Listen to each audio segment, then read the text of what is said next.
사랑하는 성도 여러분, 우리는 살면서 종종 다른 사람에게 잘못됨을 약간 지적받거나 아니면 누군가 잘못된 점을 알려주었을 때 어떻게 반응을 할까요? 어떻게 반응하십니까? 솔직히 잘못된 점을 좀 말해주면 또 그것을 고쳐서 더 발전적으로 나아갈 수가 있고 또 많은 유익을 얻을 수 있기 때문에 고마워해야 할 것입니다. 그런데 우리 인간의 습성과 그리고 완악함으로 인하여서 우리는 그렇게 하지 못할 때가 좀 많은 것 같아요.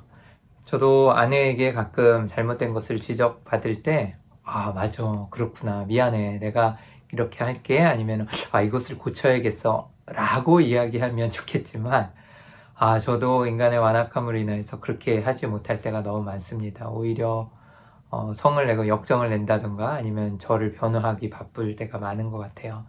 그래서 제가 생각하기에는 이 겸손함이란 자신의 잘못이 지적되었을 때, 그리고 자기가 잘못된 것을 깨달았을 때 어떠한 반응을 보이느냐가 이 겸손의 중요한 척도가 아닐까 합니다. 겸손한 자는 바로 그것을 시인하고 인정하고 또 사과나 용서를 구하겠죠. 그런데 오늘 말씀에서 나와 있는 이 유대인들 그리고 특별히 종교 지도자들은 그들의 잘못됨을 이 스테반이 설교로 그리고 하나님의 말씀으로 지적하였을 때 그것을 깨닫지 못했고 또 마음에 찔림이 있었어요. 그래서 내일 큐티 제일 첫 번째 구절인데 그들이 이 말을 듣고 마음에 찔려라고 나옵니다. 그러면 회개가 있고 또 하나님의 그 독생자 그리고 구주이신 예수 그리스도를 그들이 십자가에 못 박았다라는 것을 깨달았다면 정말 회개하고 반성해야 했을 텐데 이를 갈면서 이 스테반을 죽이려고 합니다. 여러분, 우리도 살면서 이러한 하나님의 그 말씀을 깨닫거나 아니면 소중한 이 깨달음이 있을 때 겸손한 자세로 나아가기를 소망합니다. 오늘 큐티 말씀을 나누기 전에 잠시 기도하도록 하겠습니다. 하나님 아버지 감사합니다. 우리 사랑하는 성도님들 오늘 말씀으로 또 하루를 열어가게 하시고 하나님 말씀 붙들고 승리하며 나아갈 수 있도록 하나님 오늘 하루를 붙잡아 주시고 인도하여 주시옵소서. 특별히 하나님의 그 성전에 하나님께서 그 장소에 머무르시지 아니하고 무소부재하신 하나님께서 늘 우리와 함께 동행하시고 하나님은 어디에 계신다는 것을 우리가 말씀 가운데 깨닫게 하시고 또 어디에서나 하나님이 계신다는 것은 그 하나님을 경외하고 두려워하며 정말 하나님을 섬길 수 있도록 하나님 우리의 마음과 자세를 붙잡아 주시고 또한 어디에서나 우리 힘이 되어 주시고 능력이 되어 주시고 동행하신다는 것을 잊지 않고 날마다 힘을 얻고 승리하며 나아갈 수 있도록 인도하여 주옵소서. 특별히 우리의 완악함을 꺾으시고 하나님의 말씀대로 변화시켜 주시고 하나님의 뜻대로 살아갈 수 있는 믿음을 허락하여 주시옵소서. 감사하며 예수님의 이름으로 기도합니다. 아멘. 오늘 1월 29일 금요일 새벽기도 큐티 말씀을 나누겠습니다. 오늘 말씀은 사도행전 7장 44절에서 53절까지의 말씀입니다. 성령님의 뜻을 바로 세우라. 우리 영상으로 말씀을 다 같이 한번 읽어보도록 하겠습니다. 광야에서 우리 조상들에게 증거의 장막이 있었으니 이것은 모세에게 말씀하신 이가 명하사 그가 본 그 양식대로 만들게 하신 것이라. 우리 조상들이 그것을 받아 하나님이 그들 앞에서 쫓아내신 이방인의 땅을 점령할 때 여호수아와 함께 가지고 들어가서 다윗 때까지 이르니라. 다윗이 하나님 앞에서 은혜를 받아 야곱의 집을 위하여 하나님의 처소를 준비하게 하여 달라고 하더니 솔로몬이 그를 위하여 집을 지었느니라. 그러나 지극히 높으신 이는 손으로 지은 곳에 계시지 아니하시나니 선지자가 말한 바 주께서 이르시되 하늘은 나의 보좌요 땅은 나의 발등상이니 너희가 나를 위하여 무슨 집을 짓겠으며 나의 안식할 처소가 어디냐. 이 모든 것이 다 내 손으로 지은 것이 아니냐 함과 같으니라. 목이 곧고 마음과 귀에 할례를 받지 못한 사람들아, 너희도 너희 조상과 같이 항상 성령을 거스르는도다. 너희 조상들이 선지자들 중에 누구를 박해하지 아니하였느냐. 의인이 오시리라 예고한 자들을 그들이 죽였고 이제 너희는 그 의인을 잡아준 자여 살인한 자가 되나니 너희는 천사가 전한 율법을 받고도 지키지 아니하였도다. 사도행전 7장을 우리가 앞서 계속 살펴보는 것처럼 스데반은 사내들린 공회에 끌려가서 이제 그 율법을 거스리고 그리고 또 이 성전을 모독했다라는 또 신성 모독의 죄명으로 이제 그들 앞에 서서 자신을 변호하기 시작합니다. 스데반이 이 설교를 시작하게 된 배경에는 앞에서도 살펴봤듯이 이 성전에 관한 논쟁이 있었기 때문입니다. 그래서 오늘 이 본문 말씀의 이야기를 보면 44절부터 이제 50절까지 이 성전에 관한 이야기, 성막과 성전에 관한 이야기를 쭉 이야기하고 51절부터 53절까지 아주 강력하게 이 유대인들 그리고 청중들 예수 그리스도를 잡아서 십자가에 죽인 이 사람들에게 아주 맹렬히 그들의 죄를 지적하고 또 회개를 촉구하는 그런 말씀을 전하게 됩니다. 우리 44절부터 한번 자세히 좀 살펴보면은요. 이제 44절에 광야에서 우리 조상들에게 증거의 장막이 있었으니, 그래서 이 증거의 장막이라는 게 우리가 잘 알고 있는 성막입니다. 그래서 이제 광야 생활을 할 때 그들의 이스라엘 백성들, 조상들에게 이제 하나님이 모세를 통하여서 성막을 지을 것을 말씀하셨잖아요. 그래서 이것은 모세에게 말씀하신 이가 하나님이죠. 명하사 그가 본 그 양식대로 만들게 하신 것이라. 이제 뒤에 설명하겠지만 하나님이 직접 이 성막을 어떻게 지을지 하나님이 명령하시고 또 하나님이 말씀하여 주셨다는 거예요. 그리고 그것을 따라서 본 그대로 이제 그 양식대로 모세가 명하여서 만들었다라고 이야기하고 있는 거죠. 그래서 일단 성막에서 출발을 하고요. 그리고 45절에 우리 조상들이 그것을 받아 하나님이 그들 앞에서 쫓아내신 이방인들의 땅을 점령할 때에 여호수아와 함께 가지고 들어가서 다윗 때까지 이르니라. 그래서 이제 여호수아를 거쳐 다윗의 때까지 성막이 이르렀다라고 얘기하는데 46절, 47절을 보면 다윗이 하나님 앞에서 은혜를 받아 야곱의 집을 위하여 하나님의 처소를 준비하게 하여 달라고 하더니, 그래서 다윗이 이제 성전을 짓고자 하였습니다. 하나님을 위해서 기도하며 하나님께 간구한 것이죠. 그런데 47절에 이제 우리가 잘 알다시피 이제 하나님이 다윗 때가 아니라 솔로몬을 통하여 짓게 하시죠. 그래서 솔로몬이 그를 위하여 집을 지었느니라, 성전을 지었다라고 이야기하고 있습니다. 그리고 48, 49, 50절은요, 이 성전 논쟁에 대한 아주 핵심 구절입니다. 앞에 역사를 쭉 설명하면서 성전이 이 성막에서 이렇게 성전이 지어졌는데 중요한 것은 하나님은 너희가 그렇게 거룩히 여기는 그 성전에 계시는 그곳에 머물러서 그곳에 거류하시고 또한 그것에 억류되어 계시는 분이 아니다. 어디에나 계시는 무소부재한 하나님이시다 라는 것을 이야기하는 것이에요. 그래서 이것이 지금 스데반이 이 설교에서 자신이 말하고 싶은 가장 핵심 논지일 것입니다. 그래서 스데반은 성막에 관련된 네 인물을 지금 모세와 여호수아와 다윗과 솔로몬을 계속해서 열거하고요. 그리고 스데반은 이 사람들이 성막이나 성전과 관련하여 어떤 일을 했는지에 대한 요약적인 진술을 계속 했잖아요. 그리고 또 모세는 하나님의 명령을 따라서 그 본 방식대로 44절에 그 증거의 장막을 만들었다라고 이야기하고, 여호수아는 이스라엘 백성이 이방인의 땅을 점령할 때에 장막을 가지고 들어갔다. 그래서 여호수아는 이제 그 장막을 옮긴 것을, 이스라엘 백성들이 이제 이방 땅, 가나안 땅을 정복할 때 성막을, 그 증거의 장막을 같이 가지고 들어간 역할을 했다. 그리고 다윗은 성전을 지을 것을 간구하였고 결국 솔로몬이 성전을 건축하였다라는 것을 이야기하고 있죠. 이 이야기를 계속한 이유가 있어요. 그래서 이것을 말한 이유를 간략하게 좀 정리해서 말씀을 드리면, 첫 번째는 하나님이 계시는 곳은 성막에서 성전으로 이제 발전하게 되었다라는 것을 말하고 싶은 거예요.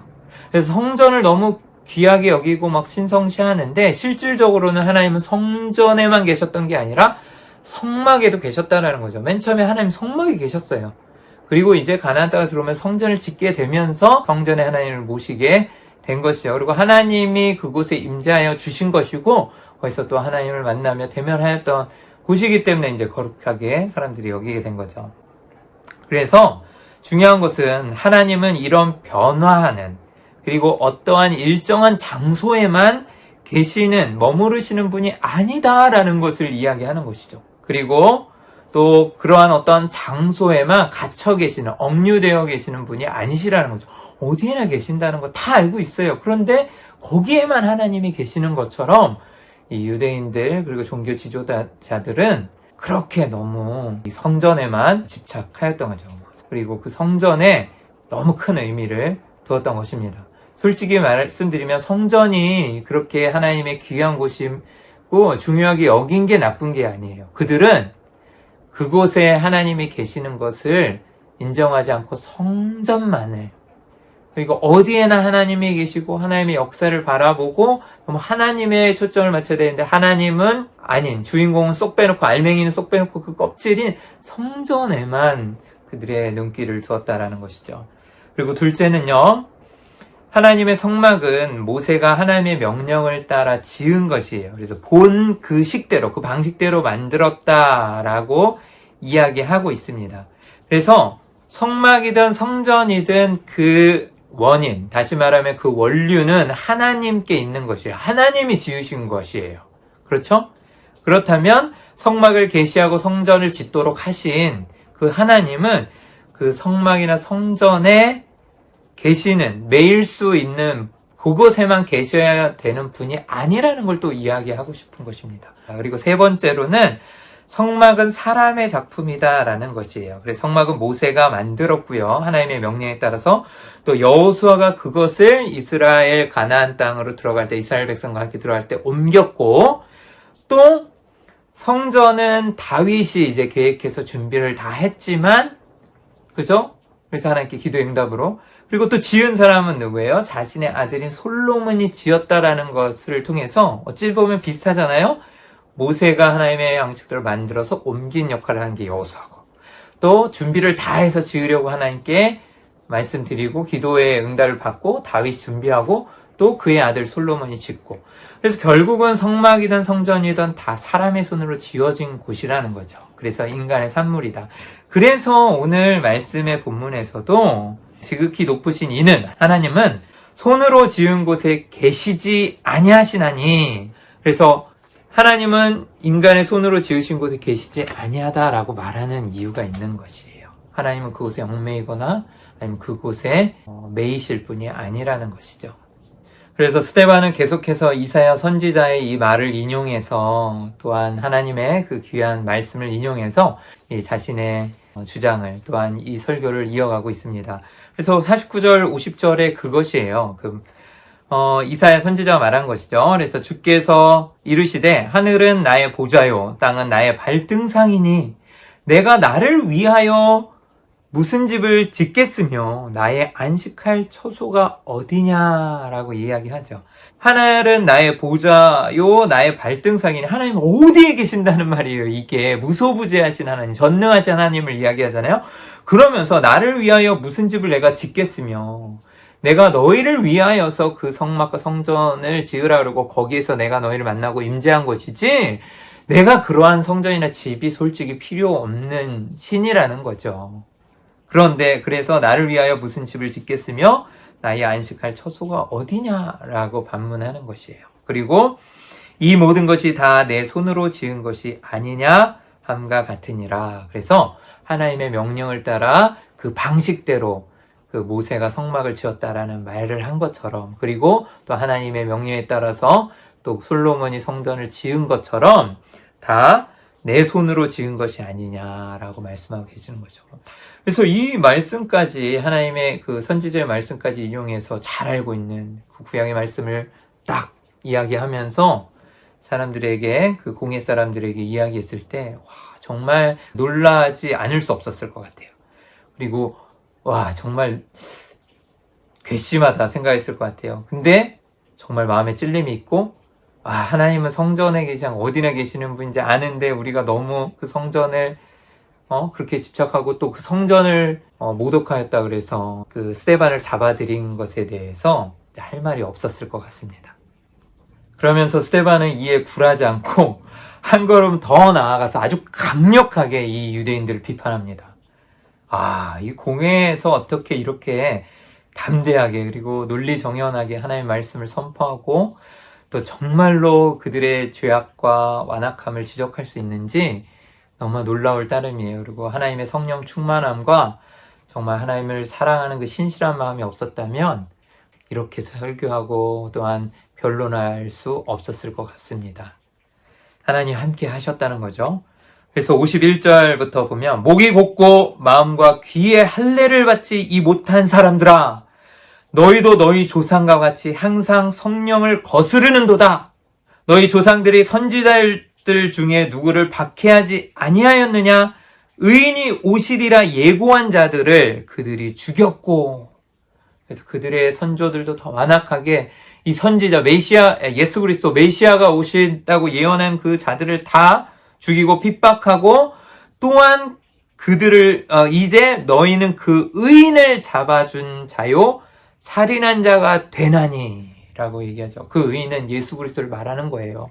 그래서 이제 예수 그리스도가 이 땅에 와서 정말 우리를 구원해 주시기 이 땅에 오셨는데, 너희가 너희의 손으로 그분을 잡아서 넘겨주고 또한 죽였다라는 살인한 자가 되었다라고 이야기하는 것이죠. 그래서 정말로 스데반은 유대인 청중을 향해서 하나님께서 보내신 궁극적 구원자이시면서 이 의인이신 예수님을 배척한 죄에 대해서 추궁을 하고 있습니다. 마지막 절에 53절에 너희는 천사가 전한 율법을 받고도 지키지 아니하였도다 하니라. 그러면서 하나님의 말씀을 니네가 믿고 따른다고? 율법을 지킨다고? 그러지 않았다. 너희의 완악함을 보아라 라고 정말 아주 강력하게 지적하고 있는 것입니다. 사랑하는 성도 여러분, 정말 이 공회에 있는 유대인들 그리고 종교 지도자들 뿐만 아니라 거기에서 모든 듣고 있었던 이 이스라엘 청중들 유대인들은 이 스데반의 아주 냉혹하게 공격을 하는 이 말을 듣고 마음에 엄청 찔림이 있었을 것 같아요.